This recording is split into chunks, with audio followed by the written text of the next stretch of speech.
வணக்கம் cine like viewers. Trisha Nayanthara படத்தை direct பண்ண ஆதித்ய ரவிச்சந்திரன் சிம்பு வச்சு அன்பானவன், அசராதவன், அடங்காதவன் படத்தை டைரக்ட் பண்ணிட்டு இருக்காரு.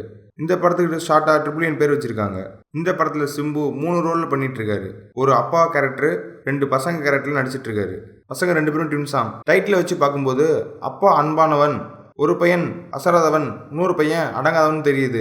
சிம்புவோட அப்பா டி ராஜேந்திரன் ஒரு முக்கியமான ரோல்ல நடிச்சிருக்காரு. அப்பா கேரக்டர் சிம்புவுக்கு ஜோடியா ஸ்ரேயா நடிச்சிட்டு இருக்காங்க.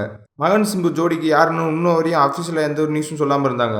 இப்போ டைரக்டர் ஆதித்ய ரவிச்சந்திரன் அஃபிஷியலாக தமன்னான்னு சொல்லிட்டாரு. தமன்னா இப்போ பாகுபலி 2ல் பிஸியாக இருக்காங்க. இதை முடிச்சுட்டு ட்ரிபிள் ஏவை ஸ்டார்ட் பண்ண போகிறாங்களாம். எப்படியோ சிம்புவுக்கு இதுவரை நடிக்காத 2 ஃபேமஸ் ஹீரோயின் கூட நடிக்கிறதுக்கு சான்ஸ் கிடச்சிருச்சு. இதெல்லாம் பத்தாதுன்னு வேற யுவான் மியூசிக் வேற. இந்த படத்தை தைப்பொங்கல் அன்னைக்கு ரிலீஸ் பண்ண போகிறாங்களாம். டைரக்டர் பாலா 5 ஹீரோ வச்சு குற்றம் பாரம்பரிய கதையாக எடுக்க போகிறதா சொல்லியிருந்தாரு. பட் அதுக்கு முன்னாடி இப்போ சிம்பு வச்சு ஒரு படம் பண்ண போகிறாராம். கௌதம் மேனனோட அச்சம் என்பது மடைமேடை படம் ரிலீஸ் ஆக போகுது. அடுத்து பாலா படம் வேற சிம்பு கலக்க போகிறாரு. லாங் டைமுக்கு அப்புறம் சிம்புவுக்கு பெரிய பெரிய டேரக்டர்கிட்ட சான்ஸ் கிடச்சிட்டே வருது. மேலும் சினி நியூஸ் தெரிஞ்சுக்க சினியில் இருக்கிற சப்ஸ்கிரைப் பண்ணுங்கள்.